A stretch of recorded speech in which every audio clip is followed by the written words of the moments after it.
এখন রাত 10:30, একটু পরেই শুনবেন সর্বশেষ বিশ্ব সংবাদ।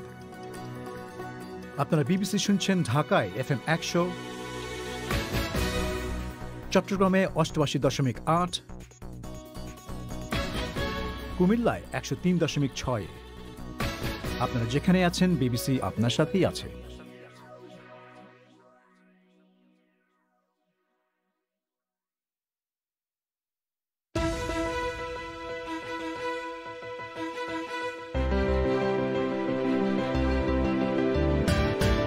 বিবিসি বাংলায় রাতের অধিবেশন পরিক্রমায় প্রধান খবর, ইসরায়েলি প্রধানমন্ত্রী নেতানিয়াহু সৌদি আরবে গিয়ে প্রিন্স মোহাম্মদ বিন সালমানের সঙ্গে বৈঠক করেছেন বলে ইসরায়েলি মিডিয়া খবর দিচ্ছে। শুনবেন এ নিয়ে। আরও থাকবে, করোনা ভাইরাসের টিকা কিনতে হলে বাংলাদেশের যে বিপুল পরিমাণ অর্থের দরকার হবে তার যোগান এখনও নিশ্চিত হয়নি। কি বলছেন কর্মকর্তারা? প্রায় 1500 কোটি টাকার আমরা একটা সংস্থান করেছি। ওয়ার্ল্ড ব্যাংকের দুটো প্রজেক্ট আছে আমাদের হেলথের সাথে। আমরা বলছি যে এইগুলোর তো ইমার্জেন্সি, তোমরা আমাদেরকে রিভাইজ করে তোমরা আমাকে তোমাদের এর কিছু অর্থ আমাদেরকে ভ্যাকসিন কেনার জন্য দাও। থাকবে এ নিয়ে প্রতিবেদন। আরও থাকবে করোনা ভাইরাস নিয়ে বিশেষজ্ঞ চিকিৎসকের সঙ্গে শ্রোতাদের ফোন ইন। এসব নিয়েই বিবিসি বাংলার পরিক্রমা। তবে শুরুতেই বিশ্ব সংবাদ।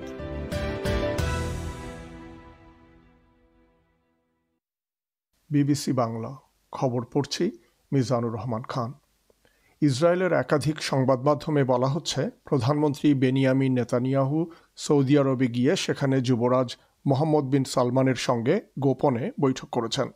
কোনো ইসরায়েলি নেতার সৌদি আরব সফরের এটাই এ যাবৎকালের প্রথম খবর। এই বৈঠকের খবর এখনও সরকারিভাবে স্বীকার করা হয়নি, তবে এই বৈঠকে যুক্তরাষ্ট্রের পররাষ্ট্রমন্ত্রী মাইক পম্পেও সম্পৃক্ত ছিলেন বলে বলা হচ্ছে। অন্যদিকে আরেক খবরে বলা হয়, ইসরায়েলের ঊর্ধ্বতন কর্মকর্তাদের একটি প্রতিনিধি দল সুদান সফরে গিয়েছেন। গত মাসে সুদান ও ইসরায়েল সম্পর্ক স্বাভাবিক করতে রাজি হবার পর এটাই এ ধরনের প্রথম সফর। এ রিপোর্ট নিয়ে কোনো দেশই আনুষ্ঠানিক কোনো মন্তব্য করেনি। ব্রিটেনের অক্সফোর্ড বিশ্ববিদ্যালয় ও অ্যাস্ট্রাজেনেকার তৈরি করা করোনা ভাইরাস টিকার একটি বড় আকারের পরীক্ষার ফলাফলে দেখা যাচ্ছে, ভ্যাকসিনটি মানবদেহে প্রয়োগ করা হলে তা মাত্রাভেদে শতকরা 70 থেকে 90% পর্যন্ত ক্ষেত্রে কোভিডের লক্ষণ দেখা দেয়া প্রতিরোধ করতে পারে। এই টিকাটি এখন পরীক্ষার চূড়ান্ত পর্যায়ে রয়েছে।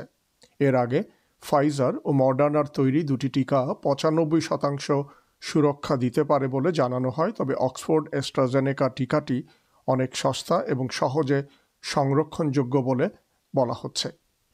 করোনা ভাইরাস লকডাউনের কারণে এবছরের প্রথম দিকে কার্বন ডাই অক্সাইডের নির্গমন কমে গেলেও পৃথিবীর বায়ুমণ্ডলে সার্বিকভাবে এর মাত্রা এখনও বেড়ে চলেছে। তবে বিশ্ব আবহাওয়া সংস্থা বলছে, কার্বন ডাই অক্সাইডের মাত্রা বাড়ার হার কিছুটা কমেছে। কার্বন ডাই অক্সাইডের কারণেই বিশ্বের তাপমাত্রা বাড়ছে। ফ্রান্সের সাবেক প্রেসিডেন্ট নিকোলাস সার্কোজি এক দুর্নীতির মামলায় বিচারের জন্য এই প্রথম আদালতে হাজির হয়েছেন। তার বিরুদ্ধে অভিযোগ যে তিনি গোপন তথ্য পাবার জন্য একজন বিচারককে ঘুষ দেবার চেষ্টা করেছিলেন। তবে মিস্টার সার্কোজি এই অভিযোগ অস্বীকার করেছেন।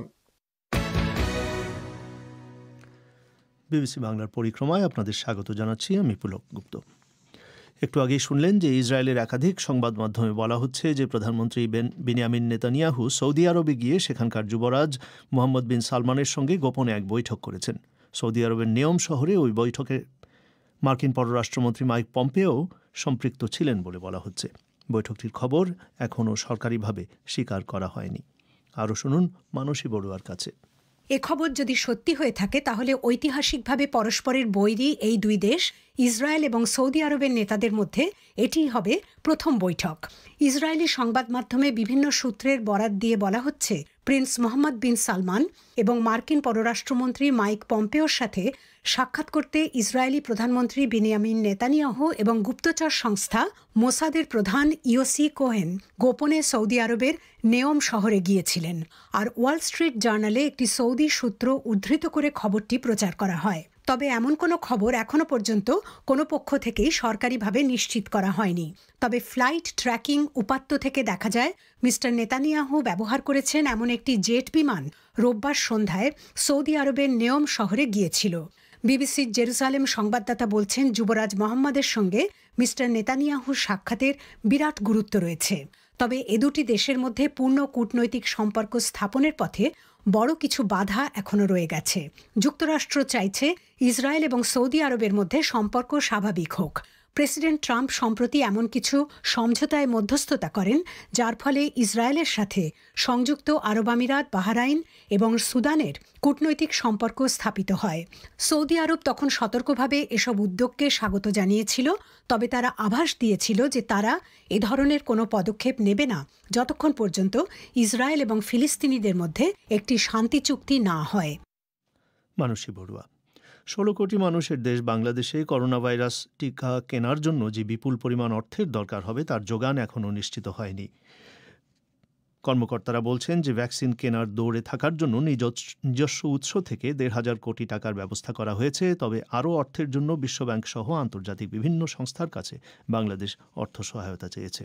বিশেষজ্ঞরা বলছেন সবচেয়ে কম দামের ভ্যাকসিন কিনতে হলেও বাংলাদেশকে বিপুল টাকা খরচ করতে হবে। ঢাকা থেকে কাদির কল্লোল। ভ্যাকসিন কেনার জন্য সরকার দেশের নিজস্ব উৎস থেকে 1,500 কোটি টাকার সংস্থান করার কথা বলেছে। তবে কর্মকর্তারা যে তথ্য দিয়েছেন তাতে দেখা যাচ্ছে অক্সফোর্ডের ভ্যাকসিনের প্রতি ডোজ বাংলাদেশের জন্য $5 করে পড়তে পারে।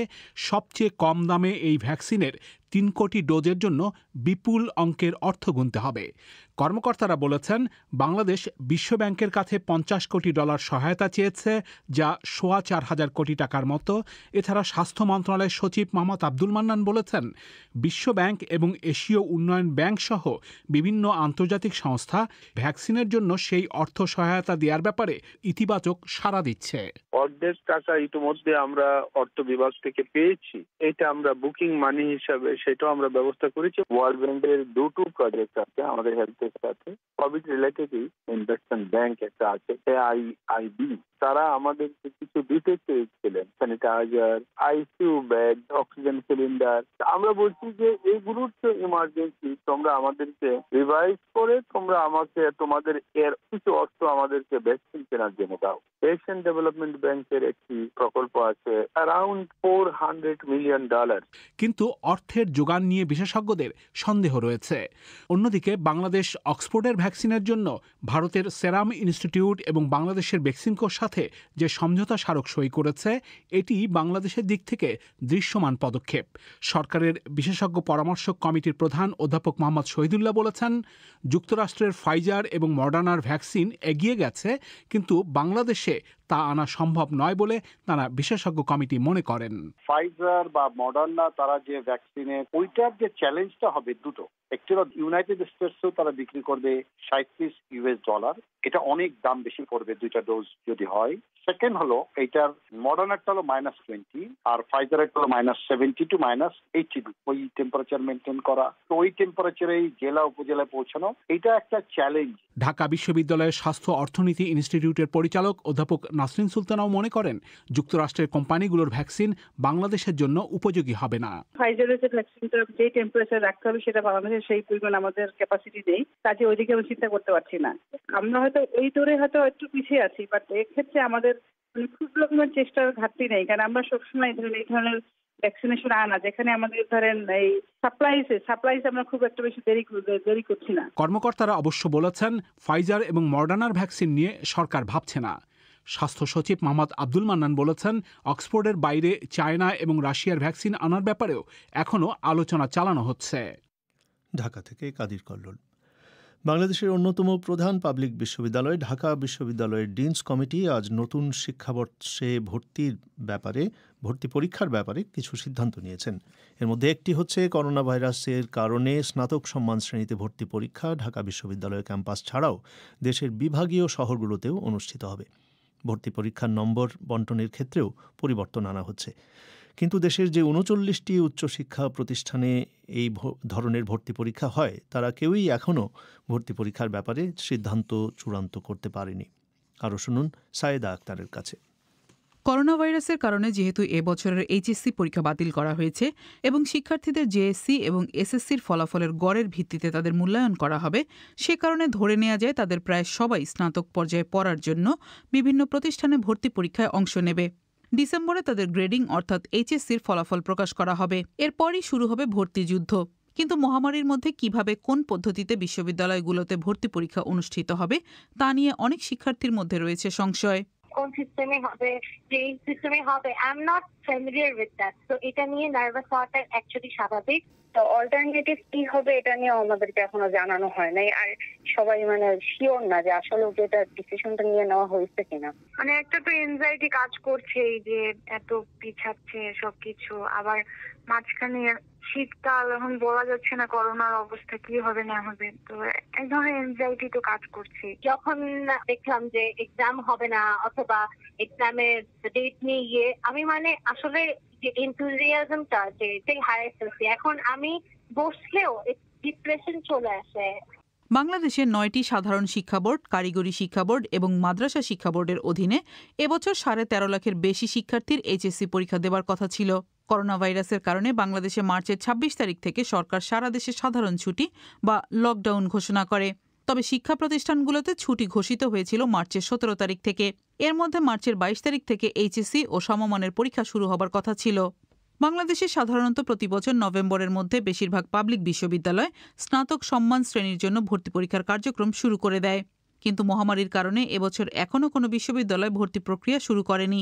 মূলত কিভাবে কোন প্রক্রিয়ায় ভর্তি পরীক্ষা নেওয়া হবে তা নিয়ে দ্বিধাদ্বন্দ্বে ভুগছে বেশিরভাগ বিশ্ববিদ্যালয়। বিশ্ববিদ্যালয় মঞ্জুরি কমিশনের সদস্য অধ্যাপক মোহাম্মদ আলমগীর বলেছেন, বিশ্ববিদ্যালয়গুলোর সঙ্গে বৈঠক করে কয়েকদিনের মধ্যেই এ বিষয়ে একটি সিদ্ধান্ত নেওয়া হবে।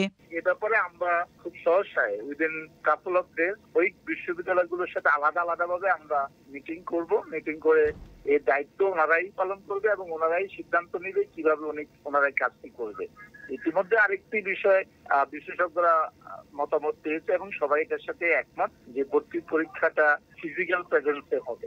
বাংলাদেশে বিজ্ঞান ও প্রযুক্তি, কৃষি, প্রকৌশল ও সাধারণ শিক্ষার জন্য মোট 46টি পাবলিক বিশ্ববিদ্যালয় রয়েছে।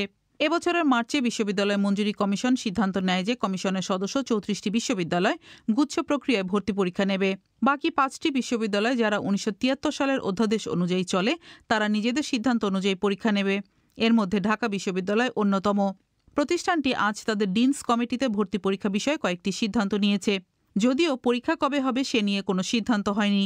ঢাকা বিশ্ববিদ্যালয়ের উপাচার্য অধ্যাপক মোহাম্মদ আখতারুজ্জামান বলেছেন, বিভাগীয় শহরে পরীক্ষা নেওয়া এবং ভর্তি পরীক্ষার নম্বর বণ্টনের ক্ষেত্রে পরিবর্তন আনার বিষয়ে সিদ্ধান্ত হয়েছে আজ। মোটামুটি যে সিদ্ধান্ত সেটি হলো বিগত বছরের ন্যায় আমাদের 5টি ইউনিটে পরীক্ষাগুলো অনুষ্ঠিত হবে। বছর ঢাকা বিশ্ববিদ্যালয় ক্যাম্পাস ছাড়াও বিভাগীয় শহরগুলোতে পরীক্ষা অনুষ্ঠিত হবে। নম্বর বণ্টনের ক্ষেত্রে কিছু পরিবর্তন আছে, আর একটি বিষয়ের পরীক্ষার সম্ভাব্য তারিখ নির্ধারণ সময়, সেই বিষয়গুলো কিছুদিন পর যখন উচ্চ মাধ্যমিকের ফলাফল প্রকাশিত হবে তারপরই ওই বিষয়ে বিন্দু সিদ্ধান্ত নেবেন। এদিকে জাহাঙ্গীরনগর বিশ্ববিদ্যালয়ের উপাচার্য অধ্যাপক ফারজানা ইসলাম বলেছেন, এইচএসসির ফলাফল ঘোষণা হবার পরই তারা সিদ্ধান্ত নেবেন ভর্তি পরীক্ষা সম্পর্কে। ধরেন আমরা নিলাম ডিসিশন যে ভর্তি পরীক্ষা হবে অনলাইন হবে নাকি, তো এখানে লোকজন আনলে ডিসেম্বর পর্যন্ত তা আনাই যাবে না, যে হারে সংক্রমণ বাড়ছে। তো সেই জন্যই আমরা একটু ধীরে যাচ্ছি, ডিসেম্বরে আমরা ফাইনালি সিদ্ধান্ত নিয়ে নেবো আর কি। বলতে চলছে আমাদের অনলাইন ক্লাস, এক্সাম এবং ভর্তি পরীক্ষা নিয়ে আমাদের একাডেমিক কাউন্সিলের সাথে মিটিং হয়েছে, আবার হবে শিগগিরই। এদিকে বাংলাদেশ প্রকৌশল বিশ্ববিদ্যালয়, বুয়েট, চট্টগ্রাম বিশ্ববিদ্যালয় এবং রাজশাহী বিশ্ববিদ্যালয় সহ অধিকাংশ সাধারণ শিক্ষা, বিজ্ঞান ও প্রযুক্তি, কৃষি এবং প্রকৌশল বিশ্ববিদ্যালয়গুলো এখনও সিদ্ধান্তহীনতায় ভুগছে। ফলে শিক্ষার্থীরা বলছেন, মহামারীর কারণে তাদের উচ্চশিক্ষা জীবন কবে শুরু হবে তা নিয়ে তাদের মধ্যে এক ধরনের অনিশ্চয়তা তৈরি হয়েছে। সাইদা আক্তার। অনুষ্ঠানের শুরুতেই বলেছিলাম যে আজকের পরিক্রমায় রয়েছে করোনা ভাইরাস নিয়ে বিশেষজ্ঞ চিকিৎসকের সঙ্গে ফোন ইন। এই ফোন ইন পরিবেশিত হবে ঢাকা স্টুডিও থেকে, সেখানে অপেক্ষা করছেন সাইদা আক্তার। সাইদা। বিবিসি বাংলার পরিক্রমার ফোন ইনে সবাইকে স্বাগত জানাচ্ছি। আজকের করোনা ভাইরাস সংক্রান্ত শ্রোতাদের বিভিন্ন প্রশ্নের জবাব দেবেন বাংলাদেশের রোগতত্ত্ব, রোগ নিয়ন্ত্রণ ও গবেষণা ইনস্টিটিউটের উপদেষ্টা ডাক্তার মুস্তাক হোসেন। এতে যোগ দিতে চাইলে শ্রোতারা 017141155578 এই নম্বরে SMS করে আপনাদের নাম ঠিকানা জানিয়ে দিতে পারেন। আমরা চলে যাব আমাদের শ্রোতাদের কাছে, যেখানে টেলিফোনে অলরেডি অপেক্ষা করছেন নেত্রকোনার একজন শ্রোতা, তার নাম রিনা হায়াত।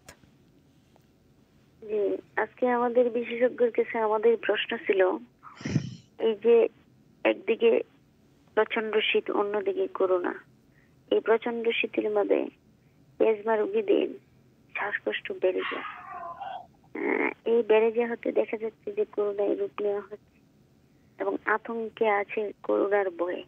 এমন অবস্থা এই শীতে অ্যাজমা রোগীদের করণীয় কি?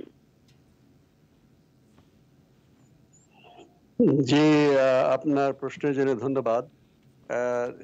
শীতে ঠিকই বলেছেন, শীতে আমাদের যারা বিশেষ করে যারা প্রবীণ মানুষ, শিশু এবং যারা আগে থেকেই শ্বাসতন্ত্রের বিভিন্ন সমস্যায় ভুগছেন, তাদের নানা সমস্যা দেখা দিতে পারে এবং তার সাথে যদি কোভিড-19 সংক্রমণ হয় তাহলে অবস্থাটা বেশ জটিল পর্যায়ে যেতে পারে। তো যারা আগে থেকে অ্যাজমা রোগী আছেন তারা যেন আগে থেকে সতর্কতামূলক ব্যবস্থা নেন, এই শীতে যেন অ্যাজমাটা নিয়ন্ত্রণে থাকে।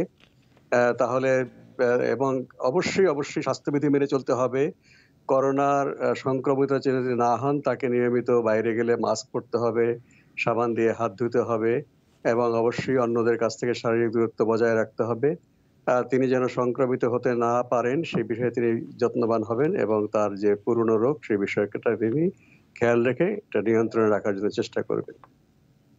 ধন্যবাদ। এবারে ঢাকার একজন শ্রোতা রিমা আক্তার। হ্যালো, আসসালামু আলাইকুম। ওয়ালাইকুম আসসালাম, জি বলুন। জি, আমার কোশ্চেনটা হচ্ছে, আমার কিছু বছর ধরে আগে থেকেই আমার ঠান্ডা কোল্ড অ্যালার্জি আছে আর ডাস্ট অ্যালার্জিও আছে। এখন আমার কিছুদিন ধরে জ্বর ঠান্ডা কাশি ছিল, তো আমি নর্মাল যে ওষুধগুলো খেতে হয় সেগুলোই খেয়েছি। তো এখন আমার জ্বর আর কাশিটা কমে গেছে, কিন্তু ঠান্ডাটা এখনো আছে, মানে সর্দি যেটা। আর হচ্ছে আমার কোমর থেকে পায়ে ব্যথা হচ্ছে। এখন এটা কি আমার করোনার, এটা কি কোনো লক্ষণ? আর দ্বিতীয় কোশ্চেন হচ্ছে যে আমাদের যদি কোল্ড আর ডাস্ট অ্যালার্জির সমস্যা আছে, তো আমরা এগুলো কি করতে পারি এই সময়টা, যেহেতু এখন শীত অনেক বাড়ছে আর ধুলোর পরিমাণে ওটা বলছে যে বেড়ে যাচ্ছে, তো কি করতে পারি? জি, ধন্যবাদ। আপনার অ্যালার্জির কারণে যদি ঠান্ডা লাগে সে বিষয়ে তো আপনি আগেই বলেছেন, আপনাকে সাবধান থাকতে হবে যে ধুলাবালি কিংবা ঠান্ডা এই দুই কারণে অ্যালার্জি হতে পারে অথবা আপনার নিজস্ব কোনো আলাদা কারণ থাকতে পারে অ্যালার্জির। সেই অনুযায়ী আপনাকে সতর্কতামূলক ব্যবস্থা রাখতে হবে। আপনি বাইরে গেলে যদি মাস্ক পরেন সেটা শুধুমাত্র কোভিড সংক্রমণ থেকেই আপনাকে সুরক্ষা দেবে না, আপনার ধুলাবালি থেকেও আপনি সুরক্ষা পাবেন। যদি ঠান্ডা লাগে, স্বাস্থ্যবিধি যদি মেনে চলেন তাহলে আপনি আপনার যে পুরনো শ্বাসতন্ত্রের সমস্যা আছে সেখানটার অনেকটা আপনি নিয়ন্ত্রণ করতে পারবেন।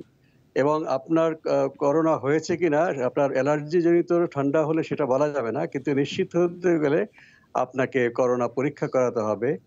পরীক্ষা করেই কেবল নিশ্চিত হওয়া যাবে আপনি করোনা রোগে ভুগছেন নাকি আপনার অন্য কোনো কারণে শ্বাসতন্ত্রের অন্য সমস্যা হচ্ছে। ধন্যবাদ। এবারে ঢাকার আরেকজন শ্রোতা রাইসা নুরানি, তিনি তার প্রশ্নটি করবেন। জি, আমার প্রশ্নটি হচ্ছে, বর্তমানে অনেক সময় দেখা যাচ্ছে যে কোনো রকম উপসর্গ ছাড়াই করোনা হচ্ছে। এখন এক্ষেত্রে আমরা কিভাবে বুঝবো যে করোনা হয়েছে এবং আমাদের করণীয় কি? জি, উপসর্গবিহীন করোনা রোগীকে শনাক্ত করা ল্যাবরেটরি পরীক্ষা ছাড়া সম্ভব নয়। সে কারণেই কিন্তু আমরা বলছি আপনি নিজে সহ অন্য যারা আছে আপনার বাইরে যখন বেরোবেন সবাইকেই একজন করোনা রোগী, সংক্রমিত রোগী হিসাবে বিবেচনা করে আপনাকে স্বাস্থ্যবিধি মেনে চলতে হবে। আপনি যদি মাস্ক পরেন এবং অন্যের কাছ থেকে শারীরিক দূরত্ব বজায় রাখেন, একটা কাজ থেকে আরেকটা কাজে যাওয়ার মাঝখানে সাবান দিয়ে হাত ধুয়ে নেন, তাহলে উপসর্গবিহীন যদি করোনা রোগী আপনার কাছাকাছি থেকেও থাকে, তিনি অন্ততপক্ষে আপনার থেকে 1 মিটার দূরে এবং তিনিও মাস্ক পরেছেন, আপনিও মাস্ক পরেছেন, আপনার কাছে সংক্রমিত হওয়ার সম্ভাবনাটা অনেকটাই কমে যায়। কাজে স্বাস্থ্যবিধি অনুসরণ যদি আমরা করি তাহলে উপসর্গবিহীন যে সম্ভাব্য করোনা রোগী সেখান থেকে সংক্রমিত হওয়াটা আমরা অনেকটাই নিজেদেরকে নিয়ন্ত্রণ করতে পারবো, আমি সুস্থ থাকতে পারবো। ধন্যবাদ। এবারে ঢাকার শ্রোতা রোকসানা ইমা। হ্যাঁ, আমার প্রশ্ন হচ্ছে, আমার 8 থেকে 10 দিন আগে টয়লেট এবং বমি হয়েছিল, তো এখন সেরে গেছে, কিন্তু এরও 4-5 দিন আগে থেকে আমি কোনো প্রকার ঘ্রাণ পাই না, খাবার কিংবা অন্য কোনো কিছুরই ঘ্রাণ পাই না কিংবা গন্ধ, তো এখনো সেটা পাইতেছি না। তো এটা কি করোনার কোনো লক্ষণ কিনা কিংবা কি করা দরকার আমার এর জন্য, এটা ছিল। হ্যাঁ, আপনার কোভিড-19 সংক্রমণের বেশ কিছু উপসর্গের মধ্যে এই ঘ্রাণ না পাওয়া বা স্বাদ না পাওয়া সেটা আছে। জ্বর হতে পারে, কাশি হতে পারে, আবার শুধুমাত্র একটি উপসর্গও থাকতে পারে। আপনার যদি এই বিষয়ে কোনো সন্দেহ হয় যে আপনি অতি নিকটবর্তী 14 দিনের ভিতরে কোনো করোনা রোগীর সংস্পর্শে এসছেন, অথবা হয়তো একজন উপসর্গবিহীন করোনা রোগীর সংস্পর্শে আপনি আসতে পারেন, সেটি হয়তো আপনি বোঝা মুশকিল। সেক্ষেত্রে নিশ্চিত হতে গেলে আপনাকে অবশ্যই ল্যাবরেটরি পরীক্ষা করাতে হবে।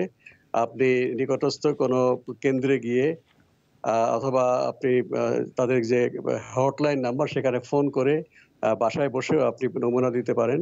আপনি পরীক্ষা করেই কেবল নিশ্চিত হতে পারেন যে আপনার এই যে ঘ্রাণ চলে যাওয়া বা স্বাদ চলে যাওয়া সেটি করোনা রোগের কারণে হয়েছে কিংবা অন্য কোনো কারণে হয়েছে কিনা। ধন্যবাদ। ধন্যবাদ। এবারে পিরোজপুরের একজন শ্রোতা কমলেশ মণ্ডল। জি, আমার প্রশ্ন হচ্ছে, আমি গত 1 মাস আগে করোনা টেস্ট করেছিলাম, কিন্তু ফলাফল নেগেটিভ আসছিল। এখন আমার ঠান্ডা প্লাস কাশি আছে। ঠান্ডা প্লাস কাশি থেকে পরিত্রাণের উপায় কি, এটা আমি বিবিসির মাধ্যমে জানতে চাচ্ছিলাম। জি, আপনার প্রশ্নের জন্য ধন্যবাদ। আপনি 1 মাস আগে টেস্ট করিয়েছেন নেগেটিভ, আপনি তারপর মুহূর্তেই করোনা সংক্রমিত হতে পারেন, সেটি কিন্তু একটা আশঙ্কা থাকে। আর আপনার ঠান্ডার বিষয়ে আপনার অন্যান্য বছরে একই সময়ে যদি ঠান্ডা লেগে থাকার ইতিহাস থাকে, নিশ্চয়ই আপনি কোন কোন ব্যবস্থা নিলে আপনি এই ঠান্ডা কাশি থেকে রেহাই পেতে পারেন সেটি নিশ্চয়ই আপনার জানা আছে। আপনার চিকিৎসকের সঙ্গে পরামর্শ করুন। এখানে সাধারণভাবে বলা যায় যে করোনা রোগের সংক্রমণ থেকে বাঁচার জন্য আমরা যে সমস্ত স্বাস্থ্যবিধি মেনে চলার কথা বলছি, যেমন আপনি বাইরে গেলে মাস্ক পরবেন, একটা কাজ থেকে আরেকটা কাজের থেকে যাওয়ার মাঝখানে সাবান দিয়ে হাত ধোবেন এবং অন্যের কাছ থেকে অন্তত পক্ষে 1 মিটার শারীরিক দূরত্ব রাখবেন। এটা যদি আমরা মেনে চলি, শুধুমাত্র কোভিড-19 নয়, আপনি অন্যান্য শ্বাসতন্ত্রের সংক্রমণ থেকেও কিন্তু বা অ্যালার্জি জাতীয় যে শ্বাসতন্ত্রের সমস্যা হয়, কাশি, সর্দি, সেখান থেকেও কিন্তু আপনি অনেকটা সুরক্ষা পেতে পারেন। কাজেই এই স্বাস্থ্যবিধি মেনে চললে আপনার অবস্থা উন্নয়ন ঘটবে। আর যদি আপনি দেখছেন যে আপনার সমস্যা দূর হচ্ছে না, আপনি অবশ্যই চিকিৎসকের পরামর্শ নেবেন। চিকিৎসকের পরামর্শ ছাড়া আপনি নিজে প্যারাসিটামল ছাড়া অন্য কোনো ঔষধ খাবেন না। ধন্যবাদ। এবারে টেলিফোনে রয়েছেন সাতক্ষীরার শ্রোতা নাসরিন নাহার। হ্যাঁ, আমার প্রশ্ন হচ্ছে, আমার হাজবেন্ড একটা ডায়াগনস্টিক সেন্টারে চাকরি করে, অ্যাকাউন্টেন্ট পদে আছে উনি। ওনার রেগুলার অনেক টাকা মনে করেন আদান প্রদান করতে হয়, টাকায় হাত দেওয়া লাগে বারবার। এমন অবস্থায় মনে করেন বারবার যে হ্যান্ড স্যানিটাইজার ইউজ করে, এখন ওর সমস্যা হচ্ছে আপনার হাতের চামড়াগুলো মানে ফেটে ফেটে যাচ্ছে। আর হচ্ছে আপনার এর থেকে মানে বিকল্প পথ কি আছে? মানে বারবার যেহেতু টাকায় হাত দেওয়া লাগে, মানে হ্যান্ড স্যানিটাইজার ব্যবহারের পরে তার অনেক সমস্যা হচ্ছে হাতে। এখন প্রশ্ন হলো যে এর বিকল্প কি পথ করা যায়? জি, আপনার সমস্যাটা বেশ ভোগান্তি হচ্ছে। হ্যাঁ, এক্ষেত্রে তিনি যে কাজ করছেন তাকে অবশ্যই গ্লাভস পরলে এই বিষয়টি হতে পারে। ঘন ঘন স্যানিটাইজার দিয়ে হাত ধোয়ার কারণে অথবা অন্য কোনো স্যানিটাইজার যদি সঠিক মাত্রায় থাকে, সে হাতের অবস্থা এরকম হওয়ার কথা না। হয়তো স্যানিটাইজার কোনোটা সঠিক মাত্রায় ছিল না বা বাজার থেকে মান যাচাই করা সম্ভব হয়নি, ভেজাল জিনিস ছিল হয়তো, কাজে হাতের চামড়াটা উঠে গেছে। সেক্ষেত্রে অবশ্যই যদি ঘন ঘন টাকা গুনতে হয়, তাকে গ্লাভস পরে সেটা করতে হবে। তবে গ্লাভস পরে টাকা গোনা যদি সমস্যা হয়, সেক্ষেত্রে হাতে অন্য কোনো ভাবে একটা আবরণ দিয়ে সেটা করা দরকার। আর স্যানিটাইজারের সমস্যা হলে সাবান পানি দিয়ে হাত ধোয়াটা ভালো। সাবান পানি দিয়ে হাত ধুলে, তবে হাত যদি ফেটে গিয়ে থাকে সেটাও সমস্যা হবে। এক্ষেত্রে বিকল্প অন্যান্য যে জীবাণুনাশক আছে, সেটা কিন্তু চিকিৎসকের সঙ্গে পরামর্শ করে আপনি আপনার হাজবেন্ড সেটা ব্যবহার করতে পারেন। যে স্যানিটাইজার যদি অসুবিধা হয় সেটা অবশ্যই পরিত্যাগ করবেন। ধন্যবাদ। ধন্যবাদ। এবারে ঢাকার একজন শ্রোতা শিল্পী মিস্ত্রি। জি জি, বলুন। জি, আমার প্রশ্নটা ছিল যে বাংলাদেশে করোনা ভাইরাসের সেকেন্ড ওয়েভ কি শুরু হয়েছে? আর যদি শুরু হয়ে থাকে তো এর ভয়াবহতা কিরূপ হতে পারে? আর সেক্ষেত্রে আমাদের সতর্কতা, মানে বাড়তি সতর্কতা আমরা কি করতে পারি, এটাই। জি, প্রথম কথা হচ্ছে যে দ্বিতীয় ঢেউ যে কথা বলা হচ্ছে সেটা এখনো কিন্তু বলা যাবে না। রোগতাত্ত্বিক যে আ সংখ্যাতাত্ত্বিক সূত্র সেটা বলে যে আ এখন যেই পরিমাণে রোগী শনাক্তের হার বা প্রতিদিন গড়ে যত রোগী আমরা পাচ্ছি, ২ সপ্তাহের মধ্যে যদি এটা ১.৫ গুণ বেড়ে যায় এবং সেটি যদি অন্ততপক্ষে ৪ সপ্তাহ একই রকম থাকে বা বাড়তে থাকে, তাহলে আমরা বলব যে আমরা দ্বিতীয় ঢেউয়ে চলে এসেছি। বিগত সপ্তাহের আগের সপ্তাহে এখানে সংক্রমণ শনাক্তের হার ছিল শতকরা ১০ থেকে ১২ ভাগ। এটার ১.৫ গুণ হচ্ছে শতকরা ১৫ থেকে ১৮ ভাগ। সেই সপ্তাহের পরবর্তী দ্বিতীয় সপ্তাহ এখন চলছে। তৃতীয় সপ্তাহে গিয়ে যদি শনাক্তের হার শতকরা ১৫ বা তার বেশি থাকে এবং সেটি অব্যাহত থাকে, তাহলে হয়তো আমরা বলতে পারি আমরা দ্বিতীয় ঢেউয়ে প্রবেশ করেছি। এই সময় আমাদের সতর্কতা, এখন যে সমস্ত সতর্কতা মেনে চলবার জন্য স্বাস্থ্য বিভাগ থেকে বলা হচ্ছে সেগুলোই মেনে চলতে হবে। যে সমস্ত ক্ষেত্রে আমাদের দুর্বলতা আছে সেই দুর্বলতাগুলো কাটিয়ে তুলতে হবে। স্বাস্থ্যবিধি মেনে চলতে হবে। যাদের করোনার লক্ষণ আছে তারা পরীক্ষা করিয়ে তিনি আইসোলেশনে থেকে চিকিৎসা নেবেন। তার ঘনিষ্ঠ সংস্পর্শে আসা ব্যক্তিরা কোয়ারেন্টাইনে থাকবেন।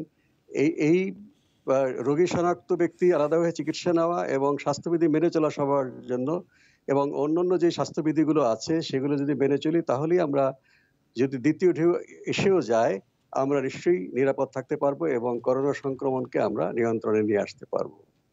ধন্যবাদ। ধন্যবাদ। শ্রোতাদের এই ফাঁকে জানিয়ে রাখি, বিবিসি বাংলার পরিক্রমায় সপ্তাহে সোম এবং বুধ এই 2 দিন করোনা ভাইরাস ও স্বাস্থ্য বিষয়ক শ্রোতাদের বিভিন্ন প্রশ্নের জবাব দেন একজন বিশেষজ্ঞ চিকিৎসক। করোনা ভাইরাস এবং স্বাস্থ্য সংক্রান্ত যে কোনো প্রশ্ন থাকলে আপনারা আমাদের কাছে পাঠিয়ে দিতে পারেন SMS করে 017141155578 এই নম্বরে। অনুষ্ঠানের আগে আমরা এই যোগাযোগ করব আপনাদের সঙ্গে। এবারে আমাদের খুলনার একজন শ্রোতা শেখ শহীদুল ইসলাম, তিনি রয়েছেন টেলিফোন লাইনে। তিনি তার প্রশ্নটি করবেন। আমি অনুরোধ করব খুবই সংক্ষেপে প্রশ্নটি করার জন্য। আমার প্রশ্ন হলো, বর্তমান তো শীতকাল শুরু হয়ে গেছে। এখন আমি বসবাস করি খুবই প্রত্যন্ত গ্রামে। এখন প্রাথমিকভাবে কি চিকিৎসা দিলে একজন রোগী হাসপাতাল পর্যন্ত যেতে পারে? অর্থাৎ আমার বাড়ি থেকে হাসপাতাল প্রায় ৩৫ কিলোমিটার দূরে, আমাদের খুলনা মেডিকেল কলেজ হাসপাতাল, এবং উপজেলা স্বাস্থ্য কমপ্লেক্স ১৫ কিলোমিটার দূরে। তাতে প্রাথমিক কি ওষুধ রাখলে, ঘরে রাখলে আমি একজন রোগীকে সুস্থভাবে হাসপাতালে পাঠাতে পারি স্যার? জি, ধন্যবাদ। আপনি সম্ভবত করোনা রোগে যদি সংক্রমণ হওয়ার আশঙ্কা করেন সেই ক্ষেত্রে বলছেন, ধরে নিয়ে আমি বলছি। জ্বর যদি হয় বা কাশি হয় বা আপনার শ্বাস নিতে অসুবিধা হয়, তাহলে হয়তো আপনি ধরে নিতে পারেন আপনার এই সময় করোনা হয়েছে। যদি আপনার এলাকাতে, আপনি প্রত্যন্ত অঞ্চলে থাকেন, আপনার আশেপাশে যদি করোনা রোগী থেকে থাকে, তাহলে সেই আশঙ্কাটা আরো বেশি করে করা যেতে পারে। সেক্ষেত্রে আমি অনুরোধ করব, যেহেতু আপনার হাসপাতাল কাছে নেই, এরকম উপসর্গ দেখা দিলে আপনি জ্বর হলে প্যারাসিটামল খাবেন, বা কাশি হলে অ্যান্টিহিস্টামিন ট্যাবলেট বা কোনো সিরাপ খেতে পারেন। কিন্তু আপনার তখনই রওনা হয়ে যাওয়া উচিত হাসপাতালের অভিমুখে। কারণ যদি আপনার জটিলতাটা বৃদ্ধি পায়, বিশেষ করে আপনার বয়স যদি ৬০-এর বেশি হয়, কিংবা আপনার যদি আগে থেকে ডায়াবেটিস, উচ্চ রক্তচাপ থেকে থাকে, অনেক সময় একজন রোগী হয়তো জানেন না তার উচ্চ রক্তচাপ আছে বা ডায়াবেটিস আছে।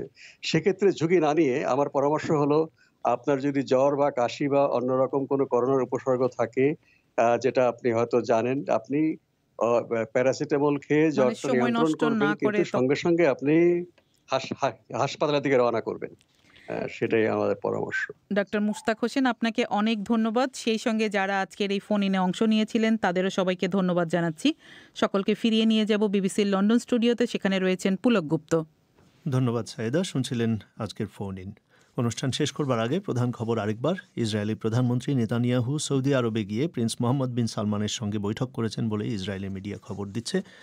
আর ব্রিটেনের Oxford AstraZeneca vaccine corona virus সংক্রমণ ঠেকাতে শতকরা ৭০ থেকে ৯০ ভাগ পর্যন্ত কার্যকর এবং অনেক সস্তা ও সহজে সংরক্ষণযোগ্য বলে বলা হচ্ছে।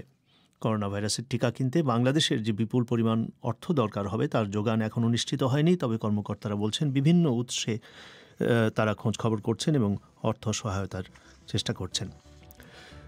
শেষ করছি পরিক্রমা। আমাদের পরবর্তী অধিবেশন প্রবাহ আগামীকাল সন্ধ্যে 7:30টায় শুনবেন আশা করি। এখানেই বিদায় নিচ্ছি। শুভরাত্রি।